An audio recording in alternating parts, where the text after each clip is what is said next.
Australia, a continent twice the size of Europe, has a population of just 22 million, concentrated almost exclusively on its coasts. On the east coast, bounded by the Pacific Ocean, beyond the suburbs of the big cities, you immediately plunge into the wildest natural parks on the planet.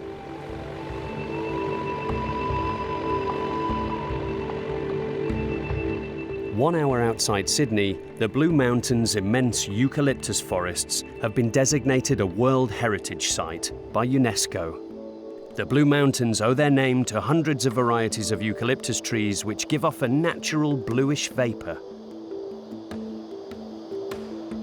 The Three Sisters, these famous rocky peaks of ochre sandstone, have become the emblem of the Blue Mountains.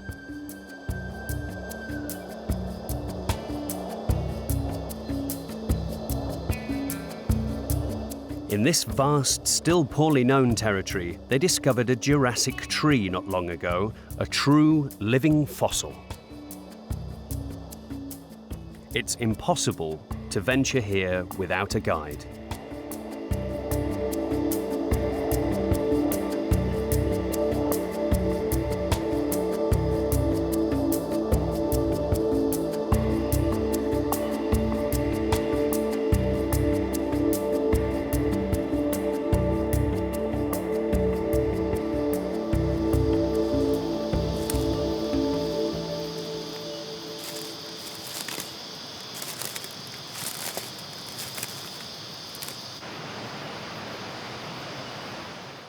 It's mainly Sydney residents and thrill-seeking lovers of the great outdoors who visit the Valley of Katoomba in the north of the Blue Mountains, which offer hiking, canyoning, rock climbing and abseiling.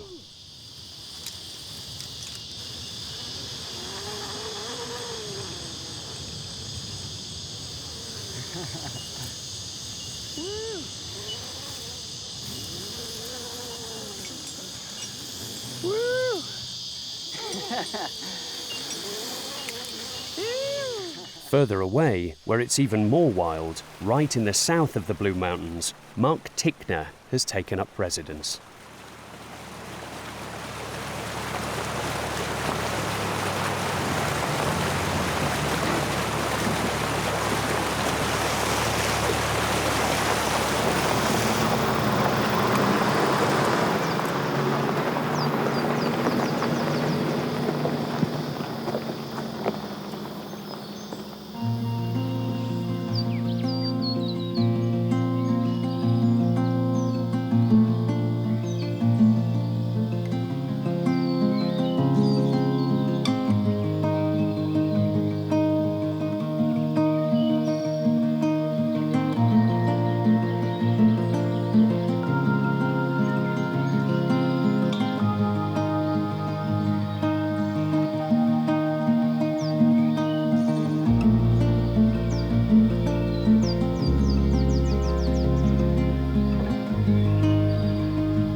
Mark's idea was a unique and funny sort of hotel, without walls or doors, in direct contact with the nature of Australia. He's preparing the camp for the safari of his next guests, but in the meantime, his only customer is a goanna.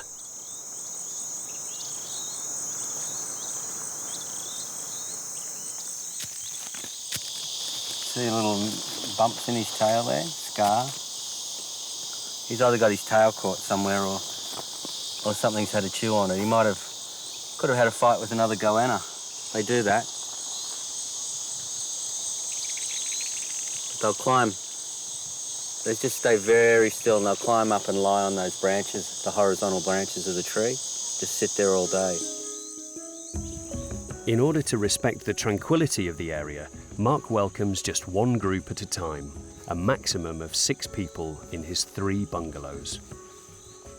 His goal is zero impact, no electricity, the water comes from the river and goes back there.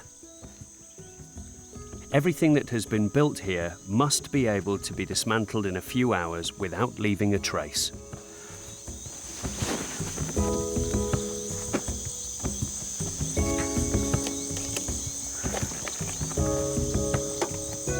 His model is the harsh life led by the Australian pioneers in the 18th and 19th centuries. But he does allow a few concessions to modern hotel standards.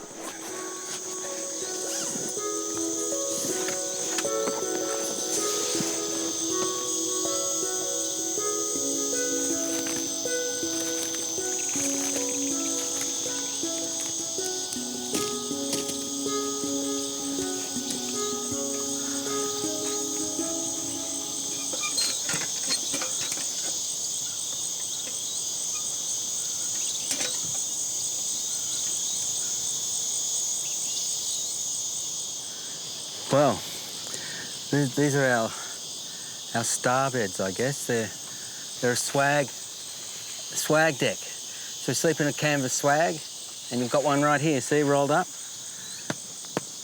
And the idea is to sleep out under the stars. So these covers are here just to keep the bed covered in case it rains. So on a good day, good starry night, and we have fantastic stars here. It's just unbelievable. Whole Milky Way just dances right across the top here, and it's spectacular. What we do with this is we lower him down, we drop the bucket into the shower, load it up with water, and the other interesting thing about this is in the hot midday sun here in the summer, the water gets warm, really warm. So you can have a really quite a nice little shower without freezing yourself to death. It's quite warm. You just tie that back off. So in essence, it's a solar shower. So when you're ready, away you go. Beautiful way to have a shower in the bush. Nice and easy. Of course, you can just turn it off like that when you've had enough.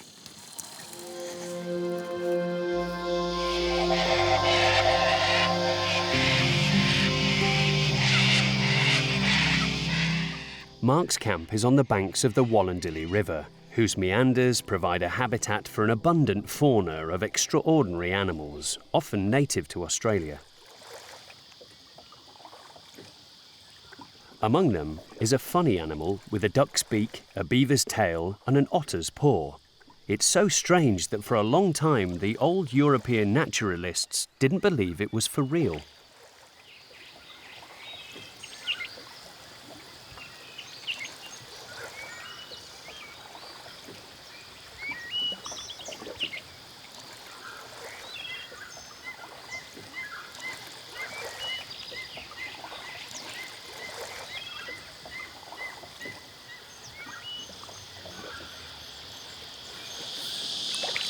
An amazing little creature. This is one of the most fun things we do with our guests here at the camp. We bring them out on the river in the kayaks and the canoe and just drift around nice and quietly, searching for the platypus. And obviously there's other things here. In fact, I can see a water dragon right now on the edge of the rock here. And he's staying very still, and he thinks that if we don't move too much, he won't move either.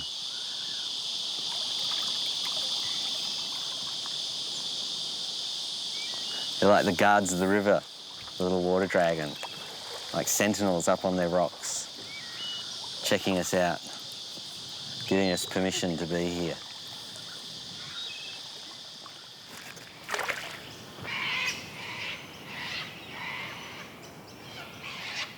At night, when the wind drops and the sounds of the forest intensify, how do you escape the feeling of solitude and great vulnerability that suddenly takes hold of you?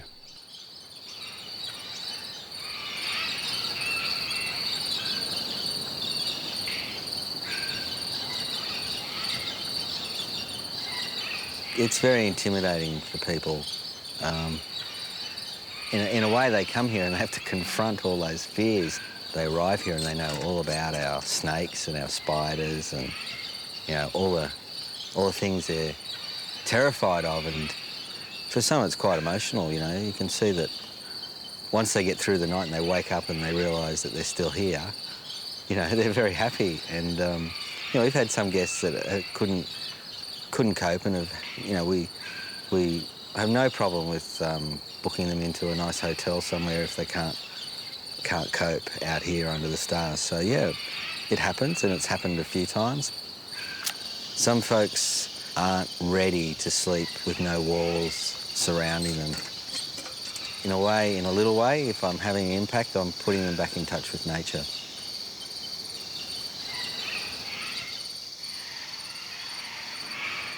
Far away from Mark's extreme tourism, Australia offers travellers a unique discovery to unite all hearts: koala bears. Like the kangaroo, the koala is a real emblem of Australia. Adored by the people, this marsupial that looks like a teddy bear is very dependent on the diversity of its habitat. Out of some 600 eucalyptus species, it can only digest about 20 varieties.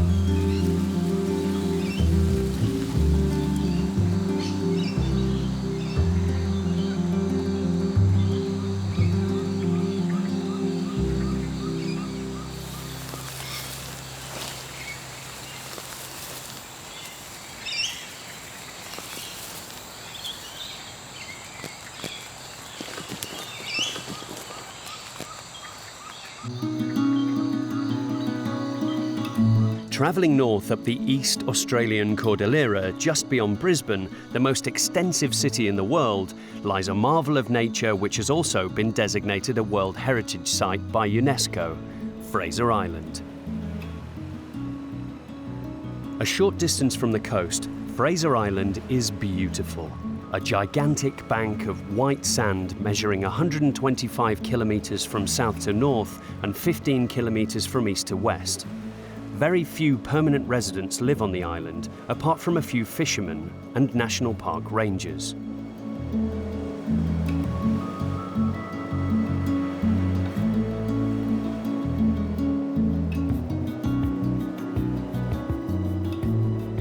The eucalyptus forests and primary tropical forests which cover the island enclose over 100 freshwater lakes edged by beaches of white sand.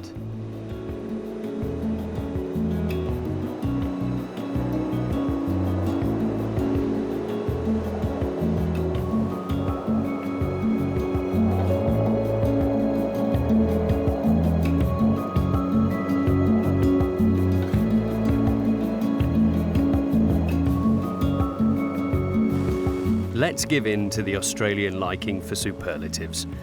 Fraser Island is the largest sand island in the world.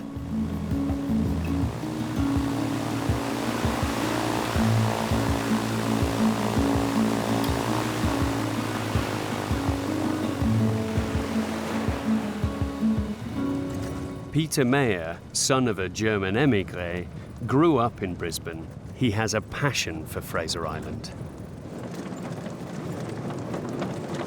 Yeah, the way Fraser Island is, it's pretty much impossible to tar all the roads. It's just the logistics and the cost would be phenomenal. So the only way really to get around is either four-wheel drive or walking. Walking is another thing. There are over 150 kilometres worth of walking tracks on the island. So in a way, walking is really the best way to see anything. You slow down and you get in, like you take your time. But sometimes distances make you, I guess you need a four-wheel drive, unfortunately, here. Peter travelled all over the world before settling on the island 10 years ago. Since then, he leaves it as little as possible. The beauty and variety of landscapes on Fraser Island has inspired his real passion for photographing great natural spaces. He has found his paradise here.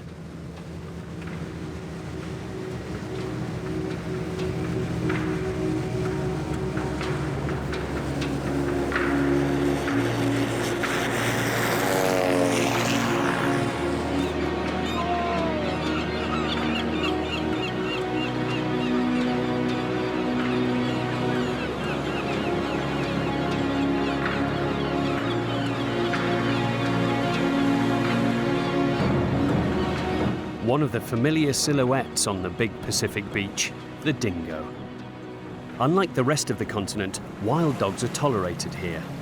Even their complete freedom is protected.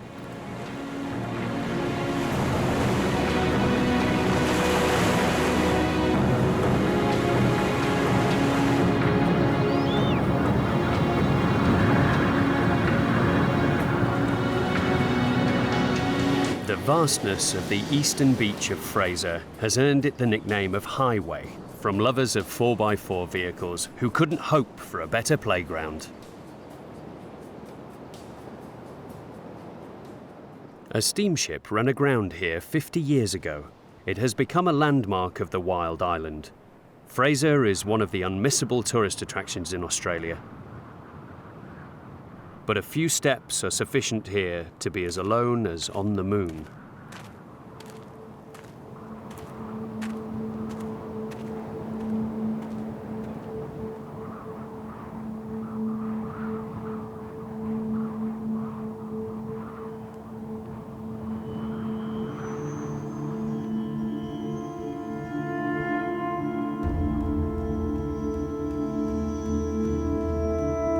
Day after day, seeking to capture the island's beauty and light, Peter tirelessly accumulates thousands of pictures.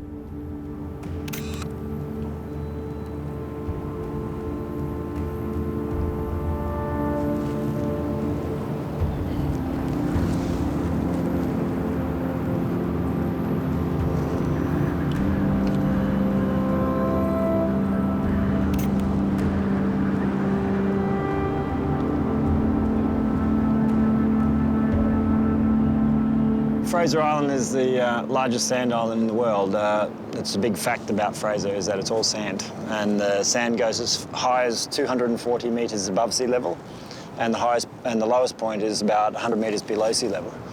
And you find this place where they're sitting on now is a sand blow. It's like a big liquid wave of sand that moves across the island. And I sort of like these dead trees were remnants of forests that were once growing here. But the sand dune has moved like a wave across them and buried them at one stage. And now it's kept on moving, and now you can see the trees again. So, I like these places. They're like a sort of like a geographical limbo zone. Because even though they've destroyed these trees and forests, at the same time, every hill on Fraser Island, all the rainforest at one stage looked like this. So if you come back here in 1,000 years, it'll all be sand again. So they're pretty cool places. And you find some interesting stuff like lightning. When lightning hits the sand, the sand is actually silica. All the sand is silica, and it melts it, and you get these hollow tubes of glass. So it's quite interesting, sort of like a Salvador Dali picture.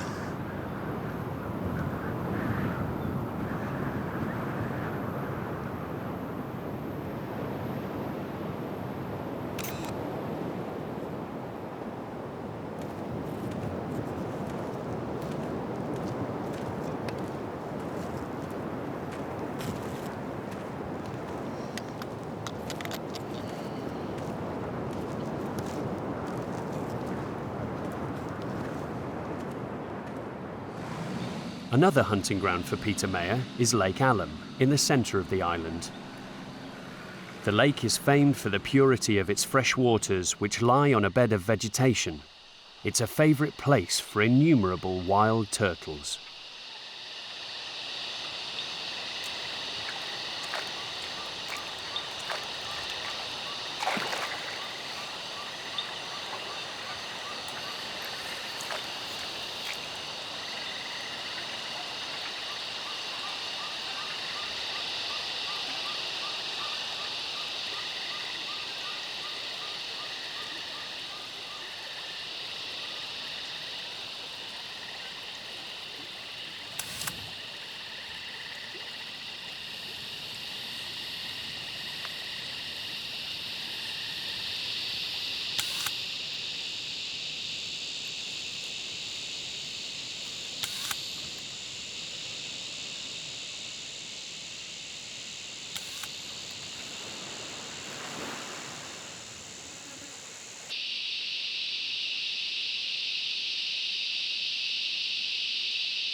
I really like this forest, shooting in this forest. Normally rainforest and closed forest is very chaotic, messy.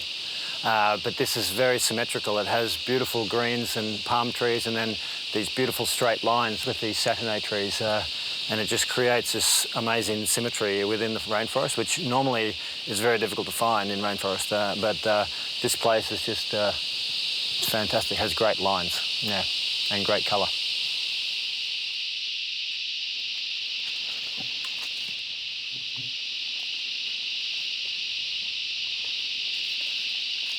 These are the most famous type of tree grown on Fraser. They're called Saturnae trees, Saturnae. And they grow very large, up to 50 metres high and 4 metres wide. And they believe for every metre wide, it takes about 250 years to grow. So it's been here well before Captain Cook or early explorers, you know. And the reason they're famous is because, one, they don't grow anywhere else apart from Fraser, and a little national park south of Fraser Island called Kalula. And also they use them in marine applications, like in salt water. Normally timber gets rotted very quickly by a marine borer, but it seems to resist them. So the Suez Canal and also the London docks were both constructed using these trees. And yeah, they believe, yeah, these are, you can actually tell they have a very deep stripes in the bark. And it's a great effect, and they go quite red when they get to maturity. So they're beautiful trees, yeah. Great to photograph.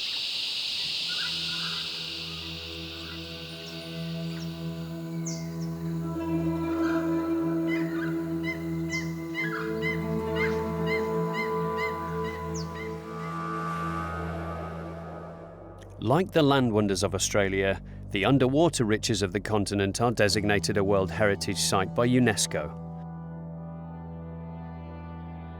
The Great Barrier Reef of Australia is the largest reef in the world, measuring 2,600 kilometres in length. It's considered to be the biggest living organism on the planet. It's the habitat and nursery for a great number of aquatic species of major ecological interest. Can a journey along the eastern coast of Australia be complete without a dive around the Great Barrier Reef?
We have only uncovered a few of the mysteries of this continent country, but this glorious trip of 3,000 kilometres along the east coast is without doubt the most verdant and the most rich of Australian journeys.